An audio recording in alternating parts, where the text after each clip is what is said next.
Hello! Pangalawang araw ngayon ng Chinese New Year. Buksan natin ngayon yung pinamili ko kahapon sa Kuiki, Macau. Ito yun. Buksan natin kung ano nasa loob. Gusto nyo makita? Okay, let's go. So, ito kasi yun. Ito kasi yan siya.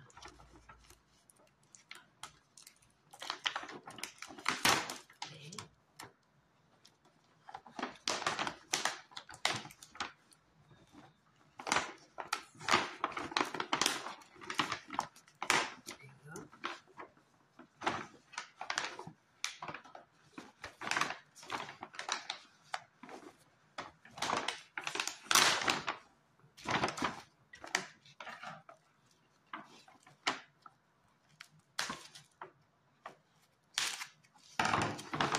There you go. Wow. No. What happened to my iPad?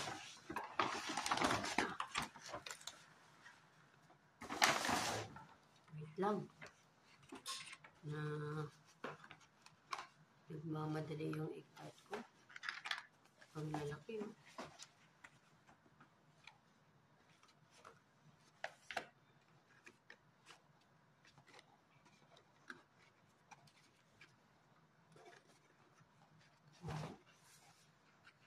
Ito yung egg tart ng Macau. Portuguese egg tart.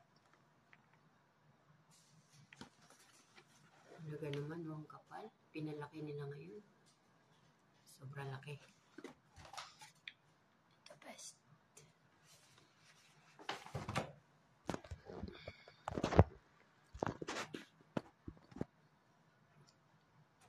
Right, so ito siya. Ang halaga nito ay $10 isa.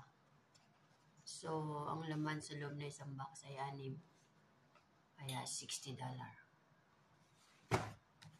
Ito yung famous na egg tart sa Macau. Portuguese egg tart.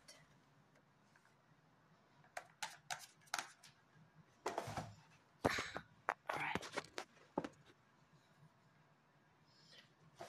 What next?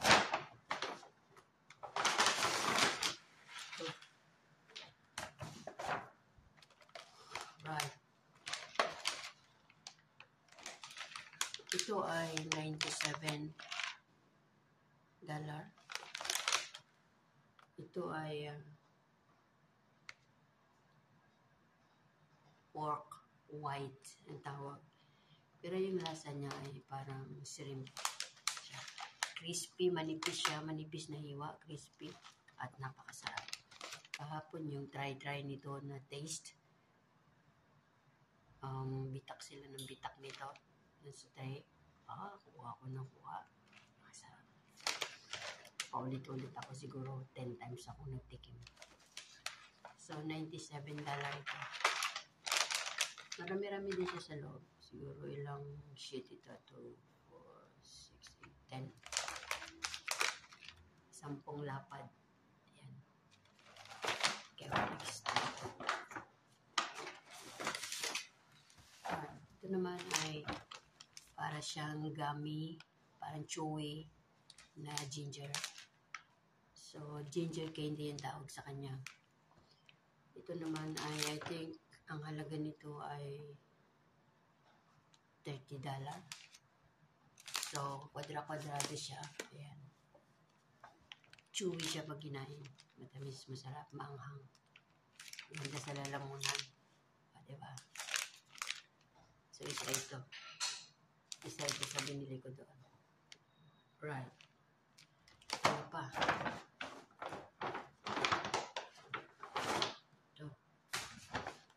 Ito naman ay para siyang chips na meron siyang pork floss. Ayan. Ayan. So, ang tawag sa kanya ay pork floss shrimp chips. Pork floss shrimp chips. Ito naman ay $20. $28. Okay. Okay, so ito. So, I think ito ay lemon ginger. Box siya na lemon ginger. Hindi ko pa ito natikman, pero let's see, mating maganda ito sa lalamunan. Matamis din ito, pero medyo manghang kasi ginger. Lemon ginger, tawag sa kanya. Ayan. Okay? So, ito yung mga pinamili ko kahapon sa Koike, sa Macau. So, pag pumunta kayo doon, ayan na, Koike. I-endorse ko na itong shop nyo. Ayan o. Hanapin nyo itong supot na ito. Ito yung famous na supot na makikita mo sa mga taong pumupunta ng Macau. Ito yung bitbit nila. So, pag nakita nyo ito, puntahan nyo itong Koike. Doon kayo mamili kasi ang daming tikim-tikim doon. Iba't ibang klase. Mabubusog kayo. At the same time, famous siya at masarap. At mura lang din. So, ganitong bag ha. Koike ha. Koike. Di-endorse ko na kayo dito, Koike. So, ito binili ko. Ayan. Saka itong super sarap. Itong pinakamahal. Crispy ito. Hindi ito yung meat na hinihiwa-hiwa doon na nakalapag lang dito. Crispy ito, crispy. Yung ginger. Tsaka itong egg tart. Diba? Ano na, kain na tayo. Yan, so, pakita ko sa inyo ulit yung egg tart na. Egg tart talaga doon eh, talagang masarap. Tsaka nagtataka ako ngayon, makapal na siya, pinalaki nila yung egg tart nila. $10 lang. Yung kapal, no? Kapal talaga. Okay? So, yan na yung mga pinamili ko kahapon sa Macau. First day of Chinese New Year, pumunta ako doon. Doon ako nag-spend the whole day. Ikot-ikot. Hindi na ako tumuloy dun sa Royal Church kasi sobrang dami ng tao, siksikan. Pinuntahan ko lang yung Parisian. Yan. So, yung tower doon, para kasi nasa Paris. And, yeah, tama lang kasi nung pumunta ako ng Paris noon, hindi ako nakalabas ng airport. Gusto kong pumunta sa Paris Tower, pero hindi ko nagawa. So, mag-fake muna tayo ngayon. Nakapunta ako ng Macau, so parang nakapunta na rin ako doon. Yeah. And, yeah, ang Macau ay parang hinahakbang ko lang from Hong Kong. Every time I want to go there, anytime I can. Ano lang siya 1 hour lang siya 40-45 minutes lang siya from Hong Kong to Macau to Hong Kong. Mabilis lang. Kaya kung medyo nabuboring ka dito sa Hong Kong, gusto mo naman maiba yung ambience mo, punta ka lang doon. Kasi lang sa Macau, ang napapansin ko doon ay kung hindi dahil sa mga casinos, sobrang parang napakalungkot ng place kasi yung mga building, mga parang mga luma na ba. So, tas mga highway, mga tulay-tulay sa taas. Parang yun ang makikita mo doon, mga casino na may ilaw sa gabi.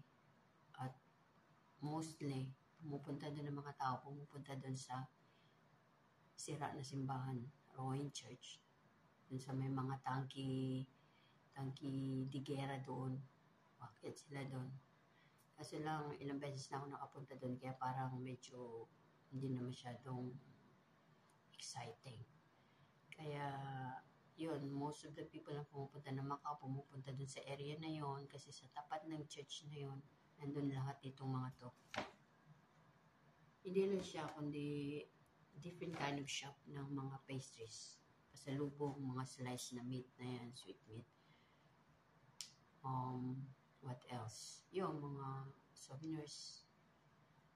On the same time, dun sa sa San Malo na yan. Yan, sikat doon. Kilala na lugar na pinupuntahan lahat ng mga turista. So, pag sinabing Macau, included na yung San Malo na yan dahil doon lagi lahat.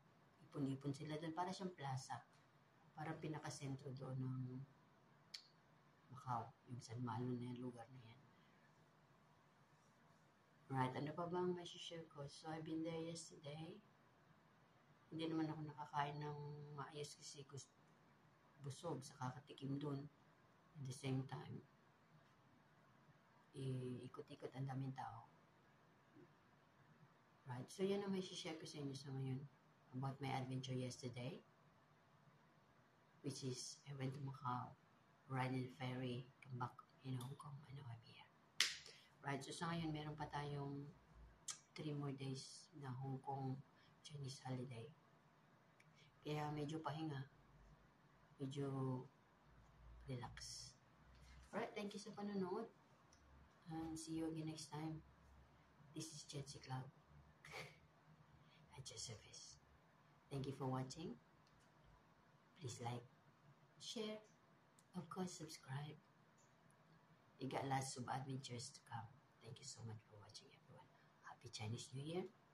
Kong Hei Fa Choi to everyone. Have a nice day. Oh, I want to wish you a very nice day. Good luck to everyone. Sana yung Chinese New Year nyo ay punong-puno ng laisi. So, swertihan lang ang laisi dito every time na may Chinese New Year. Depende sa employer. Okay? Babush and Happy Chinese New Year again.